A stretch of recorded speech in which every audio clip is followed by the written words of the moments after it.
If you're sincere, you want to reconcile, let's sit in front of you. Ano ba talaga problema? Paano nangyari ito?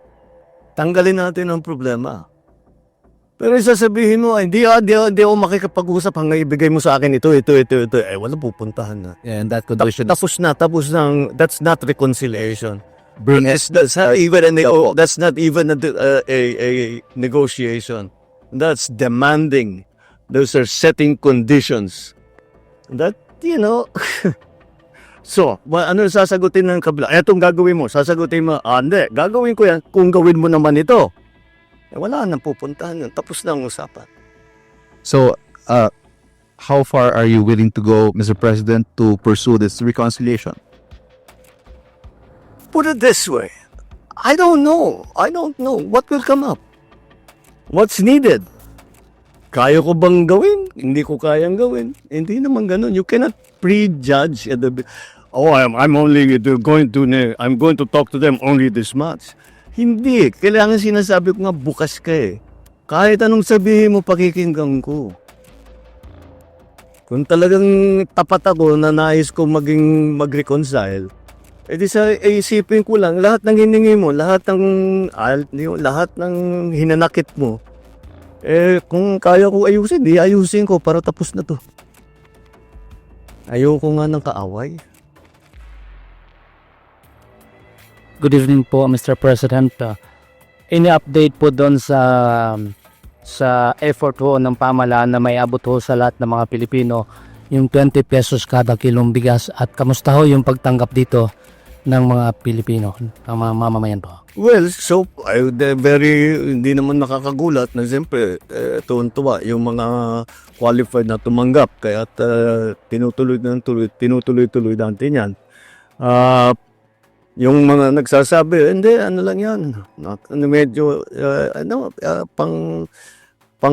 lang yan, pampapogi lang yan, pang cosmetic lang yan. Well, they're fair to have that opinion, but kung it's unsustainable. It's really the what people are saying. Watch me sustain it,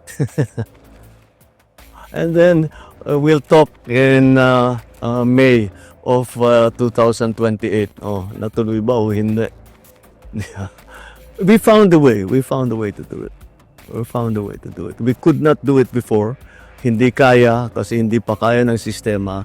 Iba pa yung presyo ng bigas noon. Hindi pa tayo kaya yung mga bilateral na ginagawa namin, we're making deals with different countries para yung presyo mapako na hindi pa bago-bago.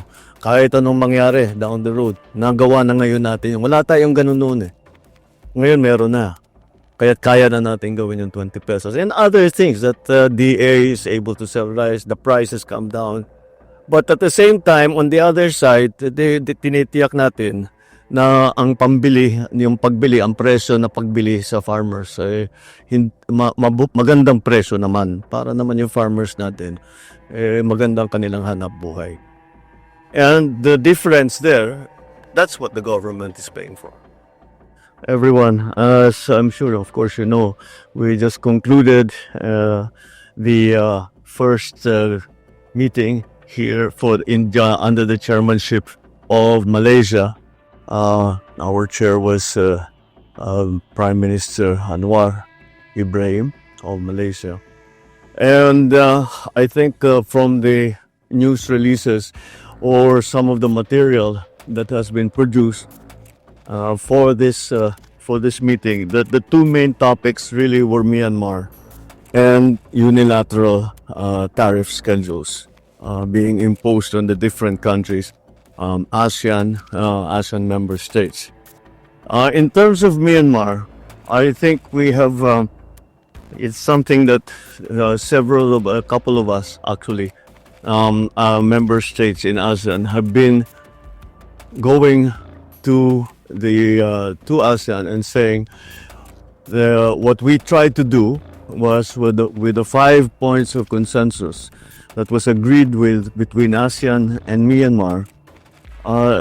Not only has it not improved the situation, if we are to be very pragmatic or clear-eyed is the term that I use about it, it's clear that in fact the situation has gotten worse. And therefore, it is very important, it is critical to realize that, to recognize that, and to try something different. And so, Malaysia, before this meeting, had already started trying to make contact with the different stakeholders in Myanmar to try and get a feel of what needs to be done and how they can bring, at the very first, is a ceasefire and a humanitarian, to allow humanitarian aid to come in, and certainly the other countries that are deeply affected, such as Thailand and Indonesia and Malaysia, the identification and return of the refugees who ran to their countries when the war started. So what the Philippines propose, because in any analysis, this problem is not going to be solved in a year's time. And so I proposed to PM Anwar, which he agreed with, is that let us come to an agreement that since I am the chair for next year, that we should you should not limit yourself to making commitments or entering into agreements that may last beyond your chairmanship. Because so long as you and I agree, you, PM Anwar, and me, we agree on the principle of what you're committing to for ASEAN and for with Myanmar, and even if it continues beyond your chairmanship, we will pick it up when we become chairman, and we will build on that. So that's simply a new concept, because every time we have talked about Myanmar, we start again every single time. I've seen it in the past ASEAN conferences. So I think that there's new thinking now when it comes to Myanmar, and with the upcoming elections in Myanmar, there may be a hope of stability. It's a ceasefire first that we want, because the humanitarian cost is has become very, very large, and we cannot see the stakeholders in Myanmar managing to find any kind of common ground. And I'm not talking about government and the opposition. Even within the opposition, they're still squabbling, they're factionalized. So it's become quite involved and very complicated. Malaysia has appointed a special envoy to work on this, and we actually have been in consultation with Malaysia since early this year. Concerning this, I sent a special representative upon the request of Prime Minister Anwar.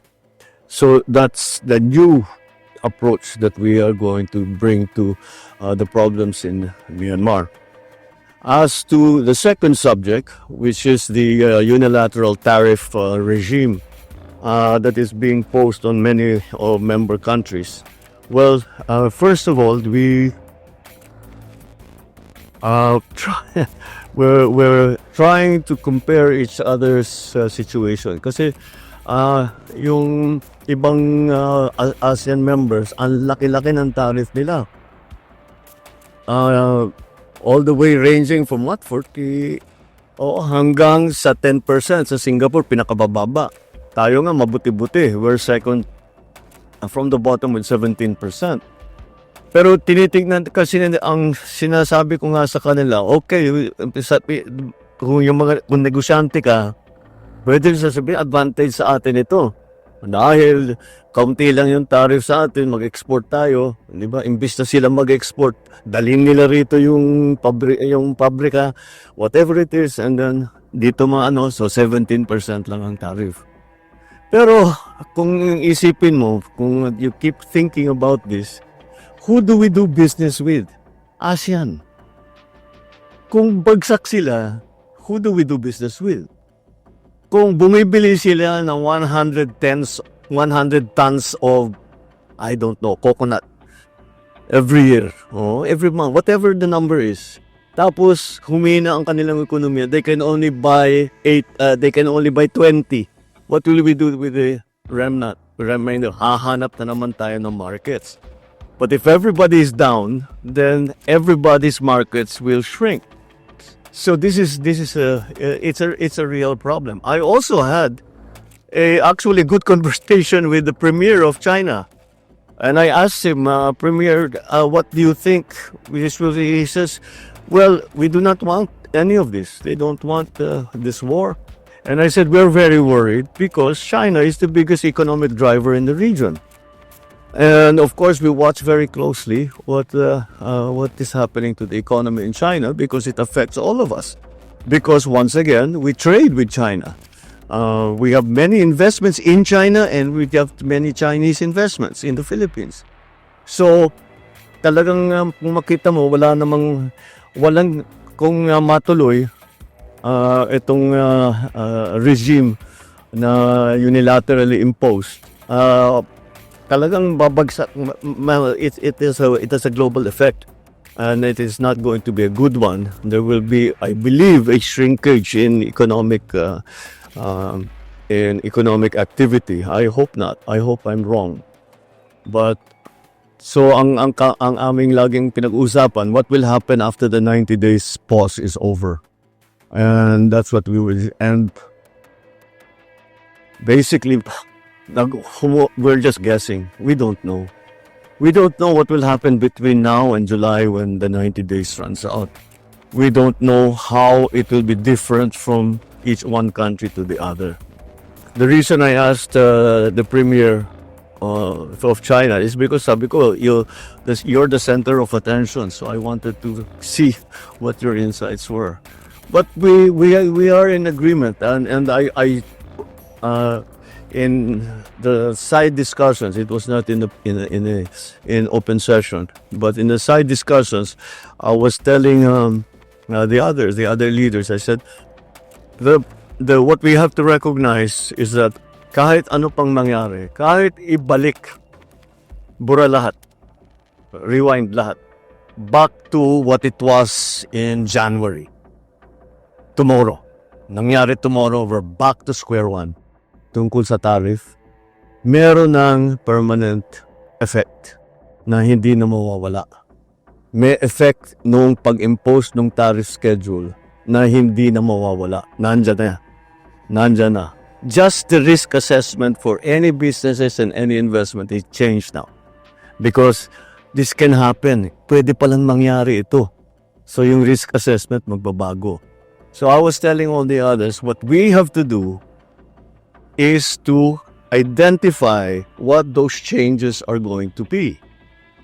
Is it damaging, or is it to our advantage, or is it something that we can maximize? And that's how we need to adjust. Because whatever else happens, this will change, this is changing, this will change, this has changed. First of all, the structure of world trade is completely different now from what it was before. The conclusion also that we arrived at is that we have to depend more on each other, on ASEAN. ASEAN, malakas naman ang loob namin sa ASEAN member countries. Their economies are vibrant, masigla ang kanilang mga ekonomiya, masigla ang ating ekonomiya. Kaya't kailan maaari naman natin gawin, sabihin natin, kung nahihirapan yung iba, tayo na lang muna mag-usap-usap. If we cannot sell to these markets anymore, then let's sell to each other's markets. But it seems that the best, most solid way forward is to be a reliable partner for each other in ASEAN, and it's impossible for anyone to disagree because that is the obvious. That's the obvious answer. So that's more or less what we did on those two subjects.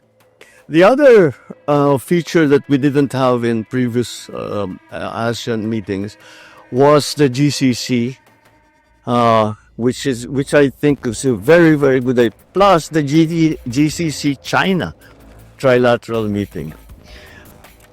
If you put these groups together, just start with the GCC and ASEAN, you put that together, that is a very important economic bloc. And if we come to a good arrangement, then that will be a rival to any kind of economic bloc anywhere in the world.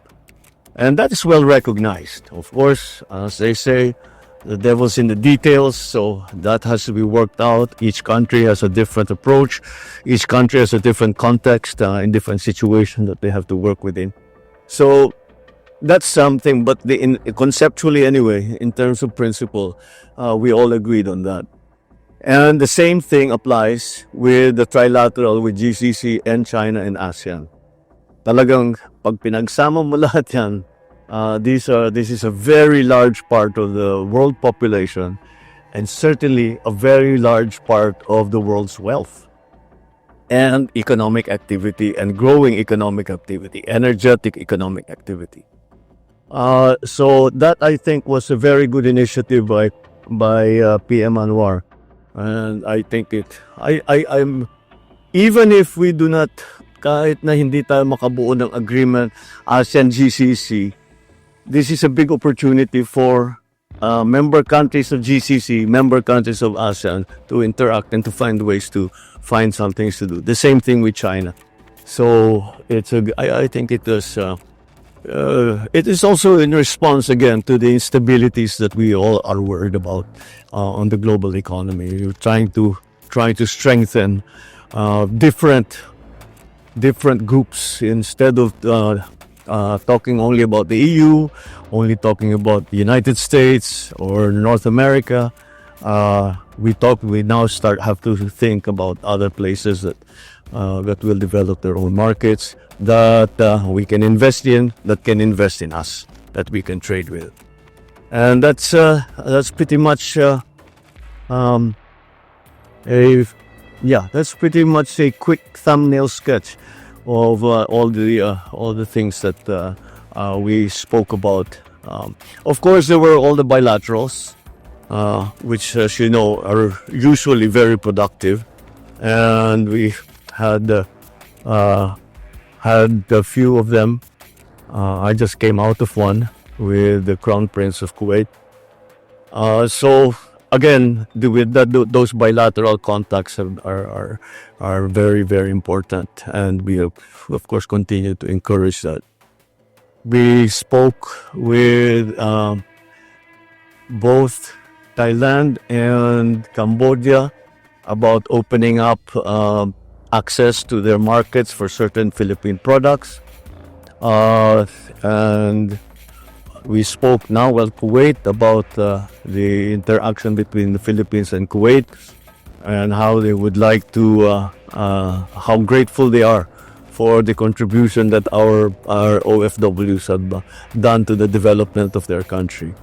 And they have been very kind to us. And so, although this is more or less what happened in the past couple of days.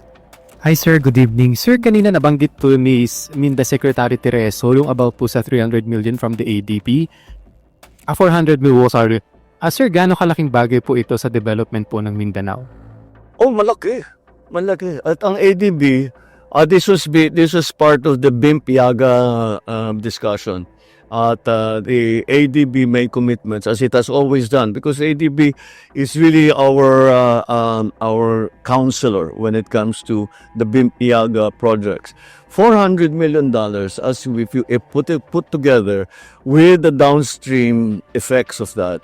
And the reason that the ADB, because we can see that there will be very advantageous downstream effects to that, is a big deal.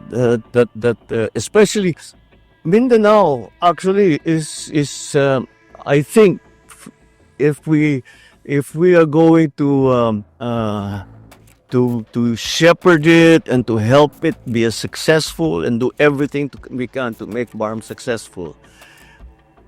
We always talk about land of promise that we never were able to see the promise of.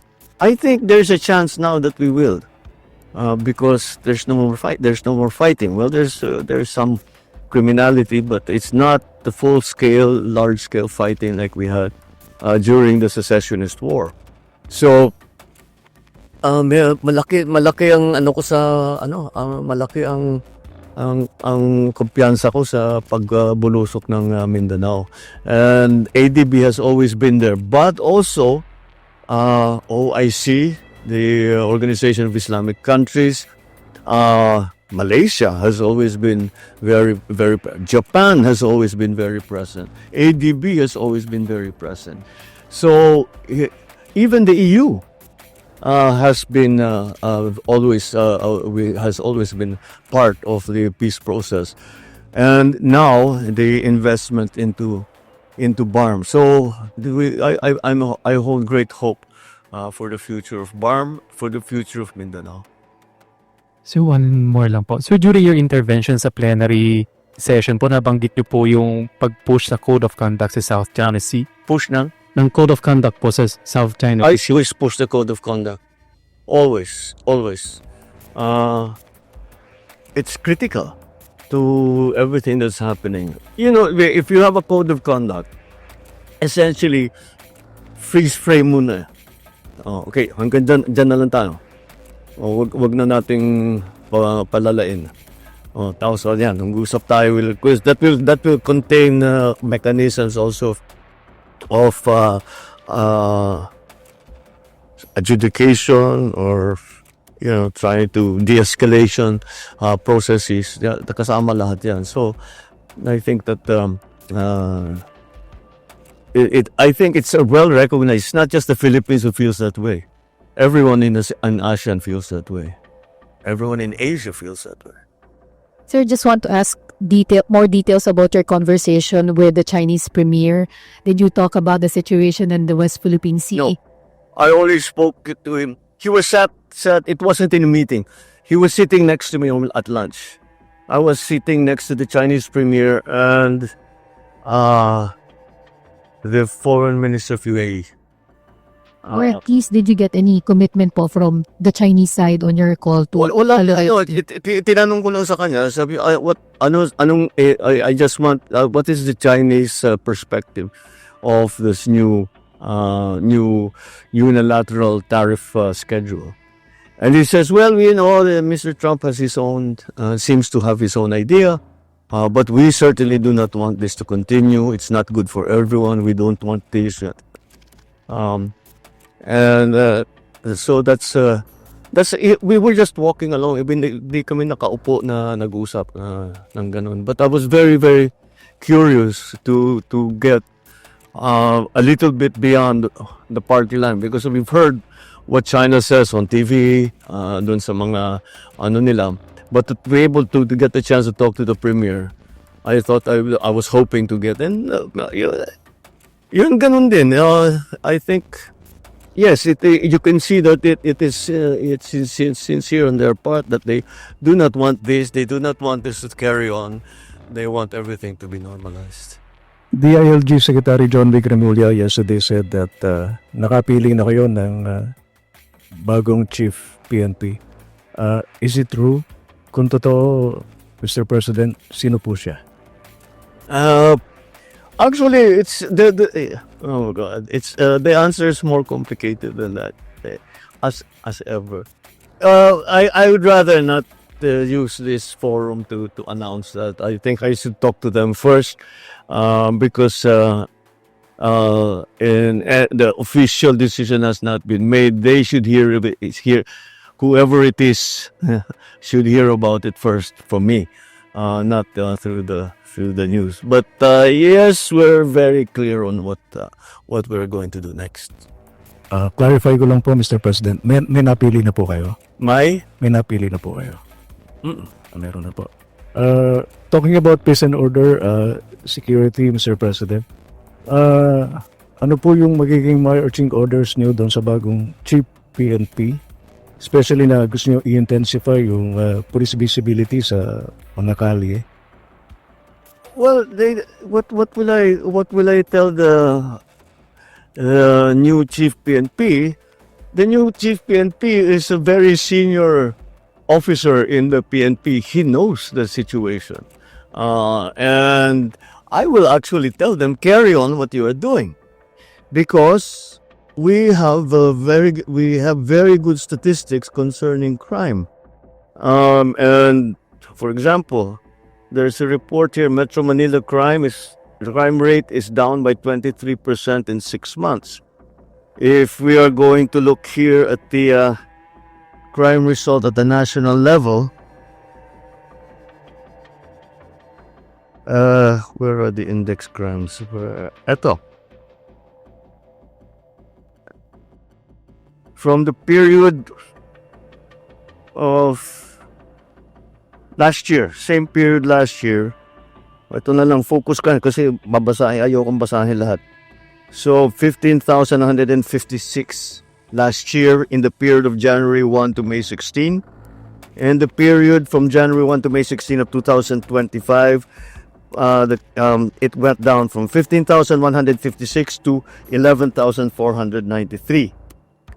That minus lahat, when you make that comparison of January 1st to May 16 of last year to this year, everything, murder, homicide, physical injury, robbery, theft, rape, carnapping, all went down. So they must be doing something right. Now, what we have been talking about is making policemen more visible. This is to make people feel safer. I perfectly understand that. I perfectly understand that. That basta, kahit papano, may pulis dyan. May umiikot dito na pulis. Konting sigaw lang, tatakbo na yan. That's important. It's important to people. So, despite the fact that maraming maganda namang result na statistic, na maganda naman ang nagiging trabaho ng kapulisan natin in terms of law enforcement, kailangan din, hindi sapat na marami tayong nababawasan natin yung krimen. Kailangan nakikita yung pulis para feeling safe naman yung mga tao. That's why this new program of cops on the beat has been initiated. Mr. President, one last thing na lang on my part. Doon sa podcast ninyo, narinig ko doon sa pagkakasabi nyo, yung 5-minute immediate police response. Will you please expound on that, Mr. President? Well, first of all, we have been working we've been working since last year on this. It's not so easy, but it's good to centralize the emergency calling. And right now, actually, the response time, meron ba tayong response time dito? Yung response time natin bumaba na rin, especially in the urban areas. Siguro, of course, wala, there are no statistics here. No. So we're trying to centralize the emergency calls. So pagtatawag ka ng emergency, whatever, tapos isa lang yung number kasi bawat bayan, halos bawat probinsya may sarili. So we'll centralize it para maging mas mabilis at diretso kagad makadispatch siya ng pulis pagka may problema, kapag may gulo. So we're hoping that at least in the urban areas, that we're hoping 5 minutes. That's the aspiration once again. I hope. I think naman if we have the cops on the beat and they're in good direct communication with their dispatchador, then that will be the system that will be a good quick response. Pero kailangan mabuong system. One of the problems with the emergency call system is the statistic that about 70% are prank calls. So that's why we have to see how we can minimize that. Good evening, sir. Ay, Last Friday, Executive Secretary Bersamin announced that he did not accept his resignation and that the economic managers were retained, and there were other movements that were announced. The Executive Secretary also said that there would be new announcements on movements by tomorrow. Would you like to share with us? not yet. Not yet. I'll share with you one thing. That there, well, as we were doing the performance review, and when we see shortfalls in performance, I don't leave it at that. I look and ask, why is that the case?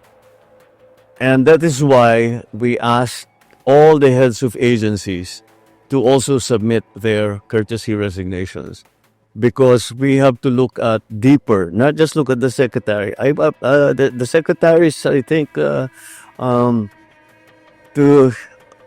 of them. Some have to be moved around. Some have chosen to leave, or no longer think they can contribute. But in any case, we are looking at the problem deeply.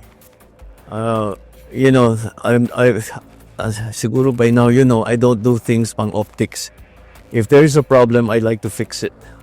So that's what we are doing. So expect us to be doing a rigorous performance review, not only at the cabinet level, but even deeper.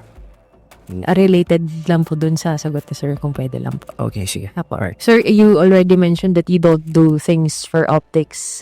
That was the criticism of some of your detractors who are allied with the former President Duterte. And they also said that the resignations are not necessary and that they want you instead to resign. How do you want to respond to that? Or if you... I will resign? Yeah, that's what they want. Ba't ko gagawin yun? At wala sa ugali ko yung tinatakbuhan ng problema. Magandang gabi po, Mr. President. Sir, you mentioned during your podcast na sawa na yung mga tao sa politika, and yet next week magsisimula na po yung impeachment trial against Vice President Sara Duterte. I'm sure I see the train of thought there. Sawa ang tao ng politika pero may impeachment. Yes, sir, because it's a political proceeding. So do you see this as a start of another political chaos? The legislators, the senators, and the House are going to decide on how to handle it. I don't think that they've made any decisions yet in that regard. So let's let it's in there. It's there. Nasa kanila yan eh. Mostly sa Senado, pero siyempre nandiyan pa rin ang House dahil sila mag-prosecute. So they will have to decide between the two houses how they were going to conduct this. I was part of the Corona impeachment. We were making rules as we went along, and I think that's what will happen here too. So we'll see what happens. Sir, I understand malinaw naman po yung pahayag nyo that you have nothing to do with the impeachment trial. But do you wish na sana hindi na lang ito mangyari so as hindi na lang... How many times we have to say that? I didn't want impeachment. Lahat ng kakampi ko sa Kongreso hindi nag-file ng impeachment complaint. Yung mga nag-file ng impeachment complaint, hindi mo masasabing kaya kong utusan o pagsabihan na ito yung gagawin mo. So, why do I have to keep explaining that I did not want impeachment? Mr. President, again, this is in reference to your interview in the podcast where you said that you're open to reconciling with the Dutertes. And after you said that, certain conditions were floated. For example, Bongo said... No. That's not how reconciliation works. Okay. You don't put conditions to reconcile. If you're sincere, you want to reconcile, let's sit in front of you. Ano ba talaga problema? Paano nangyari ito? Tanggalin natin ang problema. Pero sasabihin mo, hindi ako makikipag-usap hanggang ibigay mo sa akin ito. Wala pupuntahan na. And that condition Tapos na. That's not reconciliation. bring That's not even a negotiation. That's demanding. Those are setting conditions. That, So, ano sasagutin ng kabila? Etong gagawin mo, sasagutin mo, hindi, gagawin ko yan kung gawin mo naman ito. Wala nang pupuntahan yun. Tapos na ang usapan. So, how far are you willing to go, Mr. President, to pursue this reconciliation? Put it this way. I don't know. What will come up? What's needed? Kaya ko bang gawin? Hindi ko kayang gawin. Hindi naman ganun. You cannot prejudge at the... I'm going to talk to them only this much. Hindi. Kailangan sinasabi ko nga bukas ka eh. Kahit anong sabihin mo, pakikinggan ko. Kung talagang tapat ako na nais ko mag-reconcile, edi isipin ko lang, lahat ng hiningi mo, lahat ng hinanakit mo, kung kaya ko ayusin, di ayusin ko para tapos na to. Ayoko nga ng kaaway. Good evening po, Mr. President. Any update po doon sa effort ho ng pamahalaan na may abot ho sa lahat ng mga Pilipino yung 20 pesos kada kilong bigas, at kamusta ho yung pagtanggap dito ng mga Pilipino, ng mga mamamayan po? Well, so, hindi naman nakakagulat na siyempre, tuwan-tuwa yung mga qualified na tumanggap. Kaya tinutuloy natin yan. Yung mga nagsasabi, hindi, ano lang yan. Medyo, ano lang yan, pampapogi lang yan, pang cosmetic lang yan. Well, they're fair to have that opinion, but kung it's unsustainable. It's really the what people are saying. Watch me sustain it, and then we'll talk in May of 2028. Natuloy ba o hindi? We found a way to do it. We could not do it before. Hindi kaya kasi hindi pa kaya ng sistema. Iba pa yung presyo ng bigas noon. Hindi pa tayo Kaya yung mga bilateral na ginagawa namin, we're making deals with different countries para yung presyo mapako na hindi pa bago-bago. Kahit anong mangyari down the road, nagawa na ngayon natin. Wala tayong ganun noon eh. Ngayon meron na. Kaya na natin gawin yung 20 pesos. And other things that DA is able to sell rice, the prices come down. But at the same time, on the other side, tinitiyak natin na ang pagbili, ang presyo na pagbili sa farmers, magandang presyo naman para naman yung farmers natin, magandang kanilang hanap buhay. And the difference there, that's what the government is paying for. Sir, according to the latest Pulse Asia survey, your trust rating is significantly lower than that of Vice President Sara Duterte and former President Duterte. And the previous surveys also showed a pattern of decline in your ratings. Can we get a Wait, what survey? Pulse Asia, sir. Pulse? Yes. Can we get your comment on that? Madami pang survey, just don't base it on one. Sir, follow-up lot. How do you plan to arrest yung decline in your surveys? Well, again, let's look at other surveys before we act. Know your source. That's always a imperfect information makes you make imperfect decisions. The more perfect your information, the more perfect your decision will be. That is one source of information, and you have to understand where it's actually coming from. All right?